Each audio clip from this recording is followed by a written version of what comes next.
De lui-même. Lui, il voulait pas qu'un type hurle. Aujourd'hui, c'est la soumission. Et ça l'a rendu fou. Tu veux pas, tu vas dans le cachot, tu. C'est ce que c'est ce pchat là. C'est ce que c'est ce pchat là. Attends, entre nous. Tu dis un type, il veut un kavod, mais absolu. Il veut tout avoir. Ouais. Parce que la Gemara demande dans Choulin, la Gemara demande, elle dit Remes de Haman minatora minaïn. D'où on a une allusion de Haman dans la Torah. Ouais. D'où il y a une allusion de Haman dans la Torah. Dans le Chumash. Hein. D'où on sait. Alors la Gemara dit un Remes du mot Haman dans la Torah. Un Remes du mot Haman dans la Torah. La Gemara dit on apprend de Bereshit. Que quoi? Que là-bas c'est marqué que lorsque Adam Arishon il a mangé de Etzat Torah. Ouais, vous vous rappelez? Là-bas c'est marqué Hachem il a dit Mi guide lachem. Qui vous a dit que vous étiez Aroumim? Qui vous a dit que vous étiez nus? Amin Aetz. Est-ce que c'est pas à cause de l'arbre, de la sorte de l'arbre? Hachem s'est lachem lechol. Vous êtes ordonné de ne pas manger, vous l'avez mangé. Amin Aetz. Amin Aetz. Amin Aman. La Gemara dit de Haman, c'est la remède d'Haman. C'est-à-dire que dans Haman, il y a une allusion avec Adam Arishon. Quel est le lien entre Haman et Adam Arishon? Alors c'est intéressant, écoutez bien. Il y avait combien de personnes qui ne voulaient pas se prosterner? Une. Il y avait combien d'arbres interdits? Deux. Un. Ça veut dire comme ça. En vérité, Adam Arishon, il ne supportait pas de ne pas tout avoir. En vérité, un homme, il doit avoir une ambition qui est débordante. Ouais. Qui va au bout de tout. Ouais, seulement il doit savoir mettre une limite. Et c'est ça qu'on n'a pas su faire. Comme Achashverosh, comme Haman, il ne sait pas mettre de limite au kavod. Dans l'inverse.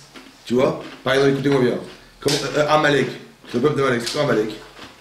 Amal Kouf. Amalek, c'est quoi? Amal avec un Kouf. Ouais. C'est quoi Amal en hébreu? C'est quoi Amal? Adam le Amal Yulad. Adam le Amal Yulad. L'homme a été créé pour faire des efforts pour travailler.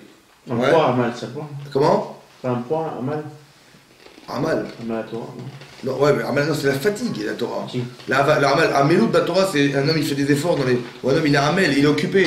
Avec ma demande, Amel P, Amel Sikha, Amel Avoda, avec venir Amel Sikha, c'est la Melout, la vraie Melout, c'est la Melout de Dibour, de parler de Torah, etc. Ouais, la fatigue dans la Torah. Maintenant, il y a Amalek, c'est quoi le Kouf?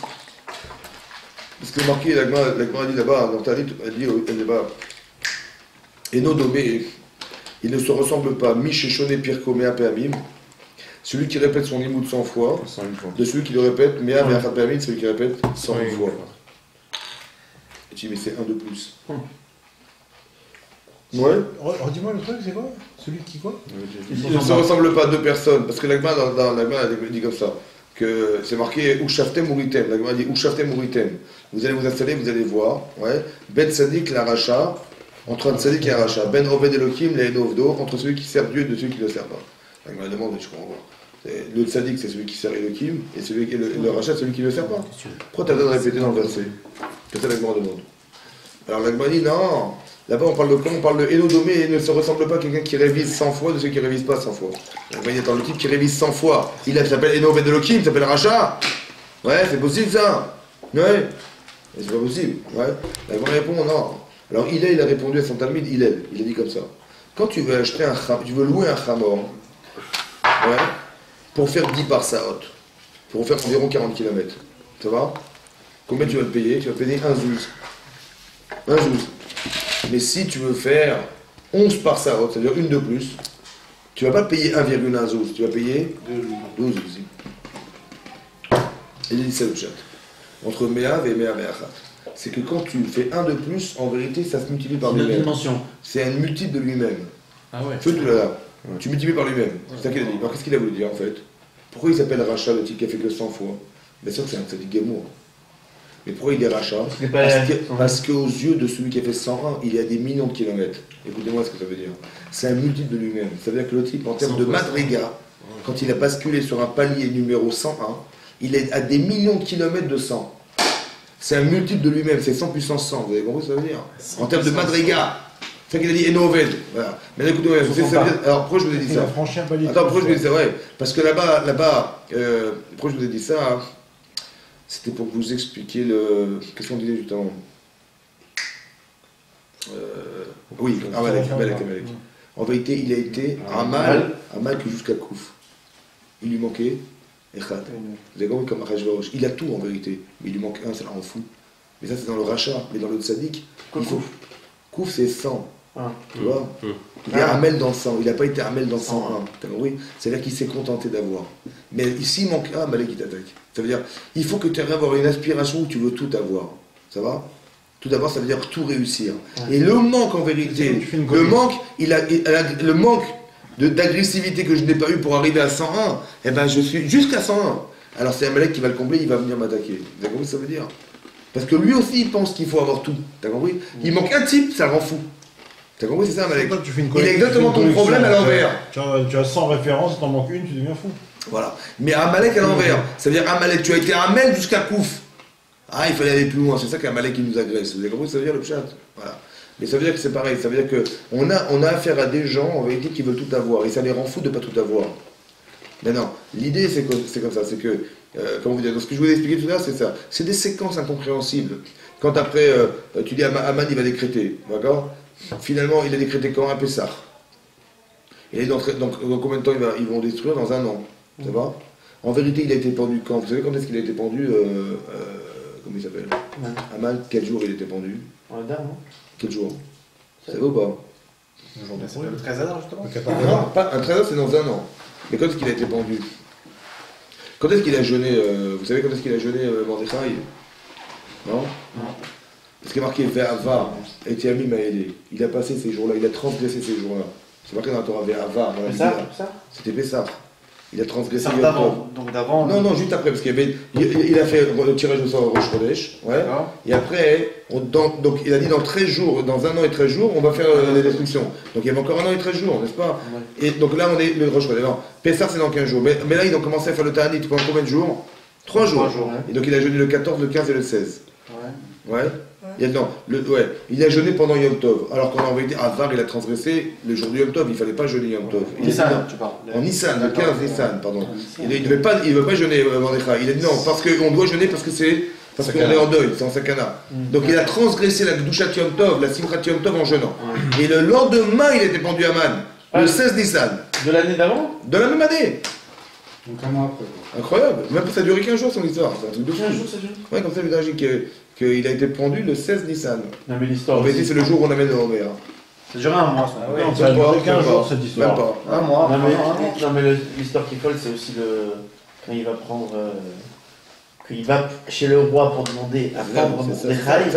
Et que, en fait, Rajirosh lui dit non, tu vas le prendre et tu vas le présenter dans toute la ville en habits royaux et tout. C'est incroyable ça. Ah oui, ce retour de cette situation, alors qu'il était encore ministre. L'histoire c'est comme ça. C'est que, comment il s'appelle? Mordechai. Parce qu'il avait pas dormi. Qu'est-ce qu'ils disent les conseillers? Il prépare une potence de 25 mètres de haut. Tu vas la préparer, comme ça tu vas prendre Mordechai dessus. Comment il a mesuré la truc? Comment il a mesuré? Il s'est pris lui-même. Aman. La Gemara dit qu'il s'est pris lui-même, il s'est allongé, il a trouvé un arbre énorme, il s'est allongé comme ça, il a fait ok, allez, 1, 2, 3, pour faire des hamotes. Il s'est mesuré avec. Après, il a préparé la potence. Après, le soir, il est venu, parce que, attends, dans la Mégane des Serres, c'est marqué que Achashverosh, il ne trouvait pas le sommeil. Et dans la nuit, il est venu le voir, le type. Incroyable. Il tape à sa porte. Il dit, attends, je trouve pas le sommeil et tout ça, mais il a charmé, il trouve pas le sommeil. Il a déjà chez un tamélaire. Qu'est-ce qui se passe? Il dit à ses scribes, il dit, lisez-moi les chroniques. Il ouvre les chroniques, il y a marqué Veikatev. Veikatev, c'est une forme passive. La Gemara dit qu'en vérité, il ne voulait pas lire les types. Mais Hachem, à chaque fois, il envoyait la page, elle tournait, il a envoyé la page. Ouais, comme ça, la Gemara dit. C'est un truc de fou. Et donc, il a vu, voilà, Mordechai, un jour, il vous a sauvé la vie. Bigtan Vateresh, Comment ça se fait là-bas? Attends, il vient de Séville, comment ça se fait? Attends, j'arrive. Et donc ils ont lu devant lui, voilà, Bigtan Vateresh, ils ont un jour comploté contre vous. Et un type Mordechai, il l'a su, il l'a dénoncé. Il a dit qu'est-ce qu'on a fait pour le récompenser? Ah ouais, d'accord. Et de là, ça faisait combien de temps avant ça? Hein? Qu'il avait sauvé? Ça faisait combien de temps qu'il avait sauvé? Je sais pas, 3-4 jours. C'était un mardi, je crois, mardi ou mercredi. Ça me rappelle pas. Je sais pas, il savait pas, il avait dit qu'est-ce qu'on lui a fait comme récompense, il a dit on n'a rien fait du tout. C'est quoi cette question, qu'est-ce qu'on a fait comme Parce qu'il dit, tiens, il y a un type qui m'a sauvé la vie, je me souviens pas qu'est-ce que je lui ai fait, il dit mais on n'a justement rien fait. Et juste là, le type il tape à la porte, oui bonjour, voilà, je voudrais prendre Mordechai. Il dit Mordechai, je viens d'apprendre qu'il m'a sauvé la vie, tu veux le prendre, tu vois. Après il dit bon, dis-moi qu'est-ce qu'on pourrait faire de bien, un type qui le petit croit qu'on parle de lui, le gars il dit, bah ça serait bien qu'il mette les du roi, il mette la couronne du roi, tu vois. Il dit, la couronne du roi. Il a fait la tête. Il a fait la tête, Rajva. J'ai dit, pardon, bon, après il a répété dans le Shoba, le machin, et comment vous dire. Et après il dit, bah écoute, fais-le pour Mordechai, machin. qui buvait fou. Tu vois, mais Claire. tu dis, bon, il n'y a pas de peau, tu vois. Aman, Il ouais. dit, j'ai pas de peau, Aman. Nous, on dit, mais là, c'est pas qu'il n'y a pas de peau, c'est que c'est comique, organisé, c'est c'est comique. Et alors, qu'est-ce qui se passe? Il va prendre son cheval, donc il va préparer la monture pour Mordechai, il va le mettre dessus avec les vêtements de roi et tout, il va se balader dans la ville. Voilà. Il va dire, voilà l'homme à qui on fait le roi, il respecte. Et qu'est-ce qu'elle fait sa fille, Aman? Elle va voir un type en bas en train de tirer un cheval, l'autre il y a un type dessus. Elle s'est dit, c'est sûr que le type qui est dessus, c'est mon père. Et le type qui tire le cheval, c'est Mordechai. Qu'est-ce qu'elle voit? Elle prend un pot de chambre, elle avait mis des urines et tout ça, elle le jette par la fenêtre, et elle le jette sur la tête de celui qui tirait le cheval. Et son père il lève la tête, et elle voit son père, elle devient folle, elle se tue. Elle se suicide. C'est là qui est marqué, pour ça qu'il est marqué dans la Megillah, c'est marqué Avel va Chafourosh. Il est rentré, Avel endeuillé, et Chafourosh c'était de basse. C'est quoi Avel? Elle me dit Avel de quoi? Parce qu'elle aime sa fille. Ouais. Maintenant, combien on a pendu d'hommes? Combien on a pendu? 10. 10. Ils étaient combien au jugement? 2. Au jugement ils étaient 12. 11. 11. Zeresh. Au jugement de comment ça s'appelle? Ah oui, de Nuremberg. Oui, Ah oui, oui, ça, bah ouais. justement. Et le 11e, il s'est. Suicidé avec C'était qui celui-là? empoisonné. C'était qui celui-là? Goebbels. Non, C'est Koenig, ouais. Et ce type, en vérité, il paraît que le soir, c'est un homosexuel. Il paraît que le jour de la journée, il s'habille comme un type soldat armé et tout ça. Et là, il s'habille en femme. Il s'habille en femme. Mais non, Le problème, c'est le Gilgoul de Non, non, mais la c'est fille justement- Aman. c'est justement- De la fille d'Aman? Bah oui, parce qu'elle était une fille, en vérité, elle, c'est une femme. Voilà. Et elle s'est suicidée. Et il n'en a entendu que 10 sans elle, t'imagines? C'est justement l'histoire de. De Nuremberg, c'est. Non, voilà. Nuremberg, ouais, c'est d'ailleurs Parce que c'est connu le Remez. Tu connais ce Il Remez? est sorti finalement ce film? Dans la Megillah Non, d'Esther, je c'est marqué sais dans la pas, Megillah je d'Esther, connais il est marqué, on a cité les noms d'Aman, ouais, les enfants d'Aman, Il y a Ben Parshata, Ben trois Tafon, lettres Toreta, sexuelles, Vaizata et tout ça. Tu connais ce passage, ouais. Et là-bas, c'est marqué, et là-bas, il y a un petit shin. Tavshin. Il a trois Marqué, lettres ouais, il y a un petit minuscules. shin, il y a un petit tav. Il y a un petit tav, ouais, dans le Dans texte. toutes les Il y a Megillah. la Megillah, elle écrit, c'est une halakha. Il faut écrire un tout petit shin, un petit tav dans les noms de Haman et un petit zayn. Et un grand vav. Ça, C'est Tavshin, c'est d'abord. l'histoire de. Tavshin. Ouais, mais il y a un tav, un shin et un zayn en petites lettres. Et tout le reste, c'est des lettres normales, et il y a un grand vav. On ne sait pas ce que ça veut dire. Personne n'a jamais dit pourquoi. Et on a expliqué récemment, ils ont expliqué, 1707, en vérité, 6 c'est le 6e millénaire. Tavshin, et c'est Tavshin Zayin. Et Tavshin Zayin, c'est l'année 1946, où on a pendu les enfants, les 10 nazis. Ouais. Où est-ce que tu as eu le 6e millénaire? On est dans le. Le Vav, le 6e millénaire, donc 5700 et quelques. Non, C'était mais- en 5700 et quelques. Justement, tu as les 3 lettres, elles font. Le 607. grand Vav, c'est le 6e millénaire. Et Tavshin Ah. Zayin, c'est l'année 1700. Ah, En donc il y a hébreu, 4 lettres alors écrites en petite? Non, il y a une grande et une 3 petites. Ah, d'accord. Et là-bas, c'est Et- marqué, en 1946, il y a eu le procès de Nuremberg, ils ont retrouvé dans un journal, regarde le truc de ouf. Hein. Mais plus que ça. Ils savaient que c'était pour lui. Ouais, Quand il a ils dit, ont il est monté, il a dit, pour les 1946. c'est pour pour Le les type, juifs. il a dit, en allemand. Goy, le nazi. Et dans le journal, ils ont marqué, en François, ils ont marqué jour folklorique de Pourri, ils ont traduit en français. Carnaval juif. non. Mais le type, c'est un Gilgoul des enfants d'Aman. Pourquoi on sait ça? Parce que quand dans la Megillah, c'est marqué, on avait pendu l'enfant d'Aman dans la Megillah. Et après, le roi, il vient et dit, bon, alors qu'est-ce que tu veux, la moitié du royaume, machin. Il a dit, ce que je te demande, c'est qu'on prenne les enfants d'Aman et qu'on les pende plus tard. Non, mais Chez Cloualaetz, au futur. J'ai quoi, non. Demain qu'on a pendu. Et demain, voilà, on les pend. Du coup, on le futur, ils ont déjà pendu. non, mais En fait, justement, il les voit sur les 10 enfants d'Aman qui vont naître un jour, il comprendra de nouveau. Et c'est cela, parce qu'ils étaient 11, il s'est suicidé, mais c'est justement quand il dit, on dit qu'elle parle au roi, on pense qu'elle parle à Dieu. Oui, en fait. bien sûr, c'est à Dieu, bien sûr. Améler dans la Megillah, c'est connu qu'Améler, Meler c'est le roi, c'est Achashverosh. Et Améler, c'est Hachem. Comment un antisémite comme un Hachvérosh, on l'aime décrire comme un antisémite notoire, même si c'est Mordechai qui l'a sauvé, il accepte de lui faire ce cabot face à son bras droit. T'as pas compris, c'était une manière Mais de tu se as pas. venger, Toi-même, tu de l'as. se venger d'un type qui séduit sa femme. Ah, à ce moment-là déjà il Mais croit. il est C'est ça qu'on a convaincu. créé le terrain. Déjà il croit à ce moment-là que. Bien sûr, parce qu'ils ont été invités. Mais en plus, l'histoire, c'est elle va plus loin. C'est quand il lui dit qu'on mette la couronne, qu'on la Ah avec oui, les bien habits sûr, du il voit roi. qu'il veut Il prendre va sa place. prendre sa place. Bien sûr, il veut prendre On sa a place. éliminé à tout prix. On va C'est ça le problème, bien sûr. Et vous avez compris le chat, ouais. Donc ça veut dire que, regardez, c'est ça ce que je voulais expliquer, c'est que, vous avez compris, nous, on considère que la vie, elle se vit de cette manière-là, qu'il y a des séquences de C'est ça. situations, ouais, il y a des séquences de situations, et que, en vérité, il n'y avait pas de hasard. En fin de compte, on a compris ce qui s'était passé au départ. Que j'y avait des liens qu'on n'avait pas compris au départ, c'est vrai, mais à la fin, on a compris que tout avait été organisé auparavant. C'est ça la force. Maintenant, ce que je vais vous dire, pourquoi c'est comme ça. Pourquoi finalement Pourim c'est fort? Ouais, parce que nous on considère que dans l'année, ouais, l'année commence en Nissan. On sort d'Égypte, on est des esclaves, etc. On va recevoir la Torah, on va devenir un peuple, etc. etc. Le démarrage, c'est Pessah. Mais la fin de l'année, c'est quoi? Pourim. C'est Pourim. Ouais, c'est juste avant Pessah, ça va? C'est vrai. Mais le top de l'année, en vérité, c'est maintenant. Le top de l'année, c'est maintenant. On est à un niveau exceptionnel comment dire, de réussite personnelle dans le spirituel. On est au top, on est à Pourim.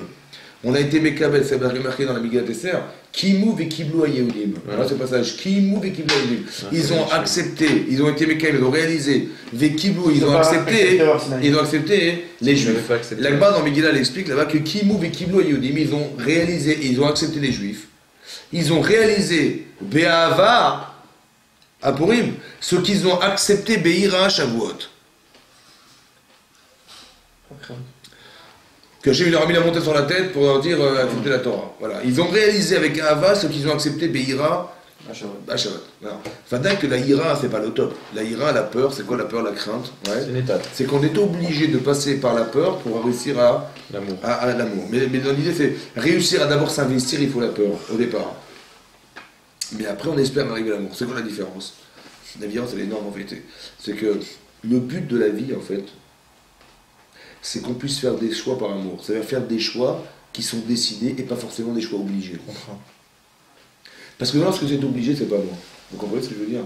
Oui. Quand j'ai décidé sous la pression. En vérité, la misva, je ne peux pas la quantifier en termes de misva, quelque part, objectivement.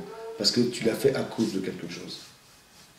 Mais c'est pas toi qui fais. C'est parce que sinon, qu'est-ce qu'on va dire de toi? Sinon, qu'est-ce qui va t'arriver? Vous avez compris? Donc j'ai pas décidé. Peut-être j'aurais peut-être voulu faire le contraire, mais je le sais pas.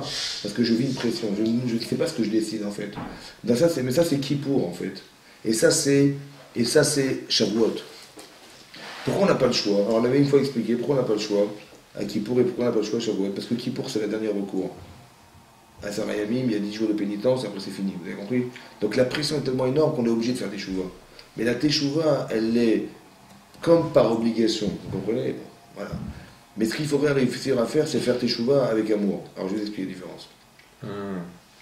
Lorsqu'on est à Pessah, on va aider la différence, écoutez bien la différence entre avant Pessah et après Pessah. Avant Pessah et après Pessah. Avant Pessah, on n'est pas un peuple. Hachem, pour nous, il est très vaguement existentiel. Alors qu'est-ce que fait Hachem? Hachem, il se dévoile.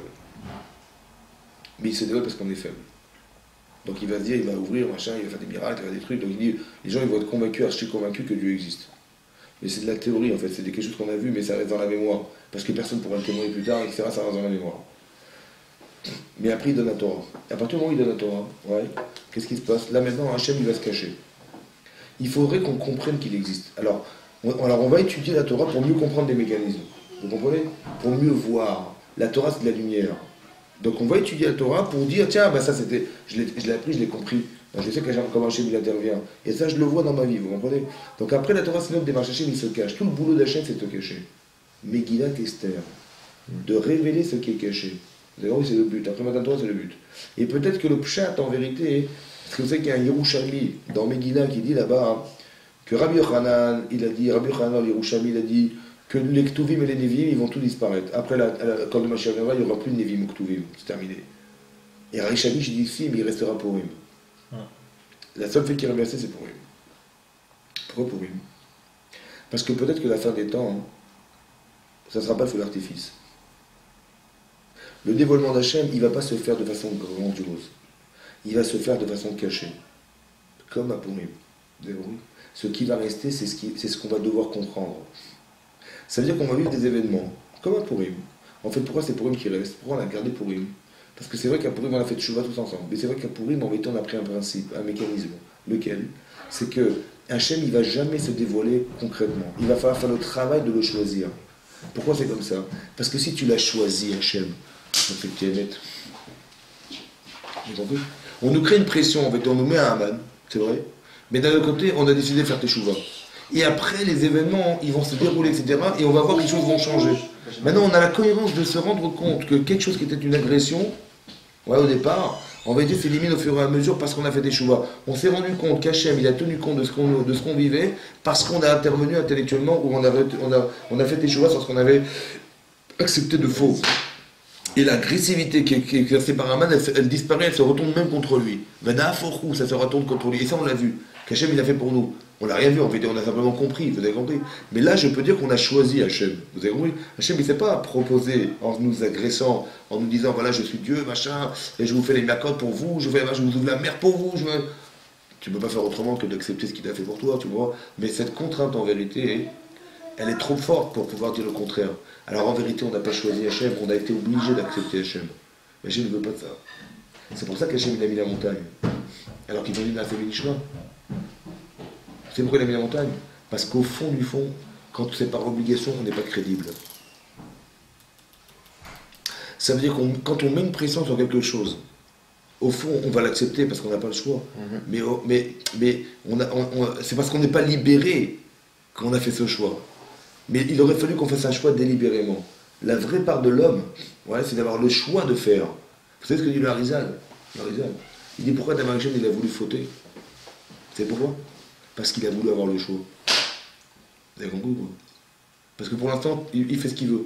Je dis bon, alors c'est quoi mon mérite? C'est d'avoir fait ce qu'on m'a dit de faire. Vous avez compris? Il dit Hachem, il dit Dieu garde le Gan Eden et machin. Quel est mon mérite? J'ai gardé. Je dis non, je veux faire le choix de Hachem. Alors j'ai envie de faire une petite Avera. Je vais commencer à faire une Avera et je vais me retenir et je vais dire non, c'est la émettre que je veux faire. En vérité, il a voulu fauter pour se donner le droit de faire un choix véritable. Vous avez compris le pshat? Et c'est ça qu'on nous propose à Pourim. Et c'est ça pour ça que ça va rester.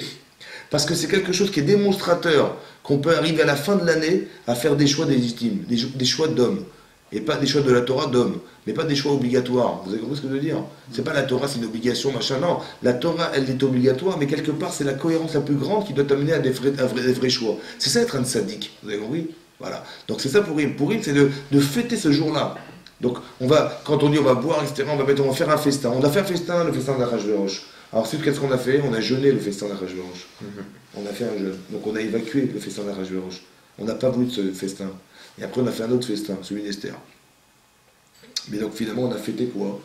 On a fêté ce qu'on pensait être juste. On a cristallisé par un repas quelque chose de fort qu'on a pensé être vrai, c'est que maintenant on sait qu'Hachem existe. C'est pas qu'il s'est imposé à nous, c'est qu'on l'a choisi.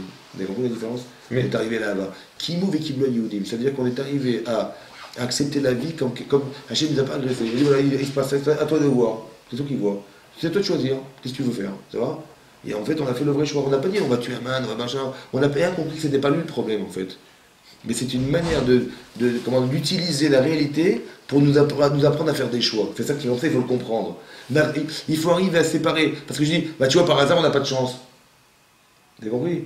Tout d'un coup, il nous tombe un malade, une crasse. C'est ce qui m'arrive. Tu vois, mais quand je pense comme ça, en fait, je pense comme un man. Alors que je veux dire, mais ce qui m'arrive en vérité, c'est une manière pour moi de m'apprendre à réfléchir. C'est ça le tirage au sort. C'est le sort d'Hachem. Vous avez compris la différence? Donc je dois vivre des événements comme étant la manifestation d'un coup de téléphone. Hachem, il m'a téléphoné, il m'a dit voilà, je t'envoie ça, qu'est-ce que tu penses?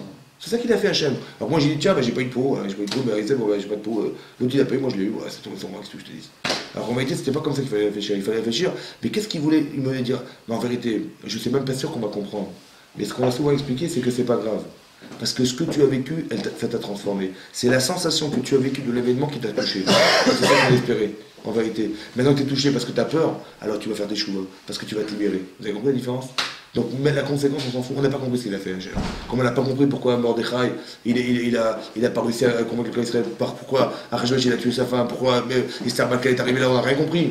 Mais c'est pas grave, parce qu'après coup, vous avez vu qu'après coup, on a compris finalement. Donc c'est pas grave de ne pas comprendre tout de suite. Ce qui compte, c'est que la réaction que ça crée chez nous, ça nous a sensibilisés, et ça nous a permis d'être nous-mêmes.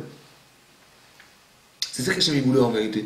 Parce qu'on n'est pas dans les projets d'Hachem, on est incapable de comprendre ça. Mais ce biais, c'est de rappeler que Pourim, l'intérêt de Pourim, c'est d'arriver à rentrer dans cette idée-là. À rentrer dans l'idée que tout ce qui est organisé, ça n'a été fait que pour soi. Que tout ce que vous vivez en vérité, ça ne soit que des messages personnels. Ouais. Et que les séquences que vous vivez dans votre vie, ce sont des formes de coïncidences qui, lorsque vous y croyez, vous voyez la coïncidence se révéler. Que ce qui est chez un Malek, la probabilité que ça puisse arriver est infime, et il va encore dire que c'est de la chance. Et nous, on dira que la probabilité que ça arrive est impossible, donc c'était Hachem. Parce qu'Hachem ne peut pas se dévoiler dans la normalité. Parce que je dirais, c'est normal. Donc il va être obligé de se dévoiler dans l'anormalité. Donc chose qui n'est pas probable qui arrive. C'est ça qu'on va dire, ah tiens, c'est plus bizarre. C'est oui, c'est Mina Shamaïm. Parce que dans la normalité, on ne voit pas. C'est dur de dire Modène il est Fadera le matin. Parce que c'est normal. Vous avez compris? C'est ça qui est dur de dire Modène il est Fadera comme ça fait 40 ans que je me lève le matin, j'ai pas de Modène de quoi? C'est dur de dire Modiani Velera. Mais si, mais Triatamédine, c'est spécial. Mais donc il faut se réhabituer à penser que même ce qui est normal n'est pas normal. C'est ça qui est dur en fait. Mais l'idée de Purim, c'est ça qu'il faut retenir. Pourquoi? Parce que c'est marqué dans la Gemara Psachim, a dit là-bas, Dafnoun, elle dit que Bayom Haou, ce jour-là, le jour où le Mashiach viendra, on dira Hachem Echad ou Shmo Echad. La Gemara dit pourquoi Bayom Haou? Et aujourd'hui, tu ne vas pas dire Hachem Echad ou Shmo Echad? La Gemara dit non, tu ne peux pas le dire aujourd'hui. Tu peux dire Hachem Echad B'Hashemayim, mais tu peux pas dire Shmo Echad. Pourquoi? Parce qu'il y a tellement de choses qui sont incompréhensibles que tu vis et que nous vivons autour de nous, qu'on ne peut pas dire Hachem Echad. Tu dis la Rahmanout, la Machin, ou Hachem Echad. Tu vois des trucs, t'entends des trucs, des SMS, c'est une catastrophe et tout. Il est où Echad alors? Pourquoi il est pas Merachem sur celui-là et pas Merachem sur celui-là? Qu'est-ce qui se passe? Alors on dira Bayom Haou, tu diras. C'est-à-dire quoi Bayom Haou? Parce que en vérité, tu m'amines que ce que Hachem fait, c'est le Tova. On est d'accord. Mais ça reste connu au Taïmouna. Mais tu comprends rien. Alors Bayom Haou, on t'expliquera. Comme on t'a expliqué à Purim. Tu vois, à la fin de Purim, t'as compris pourquoi ça s'est passé? T'as compris? Et bien Bayom Haou, on te dira, tu vas jouir de comprendre pourquoi Hachem a organisé ça comme ça. Tu vois ce que je veux dire? Tu dis à Yeshua, c'est une grande question, on comprend rien. Bayom Haou, Hachem Echad ou Shmo Echad. Tu dis, mais il n'est pas Echad. Les types ils sont morts, 6 millions de juifs, machin, les types ils sont devenus complètement coffers à Torah et tout à cause de ça. Alors il est où Hachem dans l'histoire? Ouais. Alors Bayom Haou, on t'expliquera pourquoi Hachem il a fait ça pour lui, pour ça, pour on t'expliquera tout. Et ça, c'est ça qu'on veut retenir. C'est que le mécanisme de la fin des temps, ouais, quelque part, c'est le mécanisme de Purim. C'est pour ça qu'il va rester Purim. Parce que tout va se passer comme ça. Il va falloir comprendre à travers des événements. Vous avez compris ce que ça veut dire? C'est ça. Et là, ça veut dire que Hachem nous agresse par une divine. Vas-y, je te laisse libre, regarde. Tu vois, c'est toi qui vas voir, c'est toi qui vas décider. Et là, quand un homme il va comprendre, etc., on lui laisse le choix de faire un devoir. C'est extraordinaire. On va arriver à la Vat Hachem. Ce qu'on ne peut pas atteindre lorsqu'on nous impose devoir. Vous avez compris ce que je veux dire? Voilà. C'est pour ça que Purim c'est extraordinaire. Parce que non seulement tout le monde a fait des choix en même temps, donc tout le monde s'est senti concerné, mais on a vécu un événement qui fait que cet événement, on est arrivé au top de la possibilité de faire des choix personnels avec Hachem et de la rencontre avec Hachem. Ce qui est beaucoup plus grand que Kippour, parce que c'est sous la contrainte, et beaucoup plus grand que Shavuot, parce que c'est aussi sous la contrainte. On est obligé d'accepter la Torah. Vous avez compris? Comme des enfants qui sont obligés d'aller à l'école. Mais quand on a dit, mais il a compris un jour l'école, il y va avec plaisir, etc., ça n'a rien à voir. Ben, c'est ça qu'on espère, c'est ça pour Purim en fait. Vous avez compris? C'est ça qu'on fête en fait, c'est ça qu'on fête. C'est qu'on nous a donné, Hachem donne le libre choix de pouvoir l'accepter, de prendre comme Avinu Malkenu, quoi. Et pas comme une contrainte absolue. On n'a pas répondu à la question de départ. Ouais. Pourquoi est-ce que le festin a engendré cette faute? Ah oui, j'explique comme ça. La répercussion sur tout le peuple. Ouais, parce que attention, c'est pas le peuple, non. Le peuple qui était à Shushan, c'est le festin d'Achashverosh. Mais le peuple entier, c'est Avodazara. C'est qu'on a idéalisé Achashverosh, comment il s'appelle? Nebuchadnezzar. Ça veut dire que maintenant c'est lui le chef, c'est lui le machin, on se procède devant sa statue. C'est-à-dire Dieu n'existe plus. Oui, ça veut dire que quelque part, encore une fois, c'est où tu mets le pouvoir en avant, et c'est donc Hachem, j'ai pas besoin de lui, donc c'est le pouvoir qui compte, ou je vais idéaliser sur un homme. Tu vois, c'est lui qui est le. Et c'est ça qui tue en fait, parce que la mort, c'est quoi le sens de la mort? Ouais. C'est que si on n'a pas la possibilité de faire le choix d'Hachem, alors quelque part, la partie spirituelle qui est dans nous n'existe pas.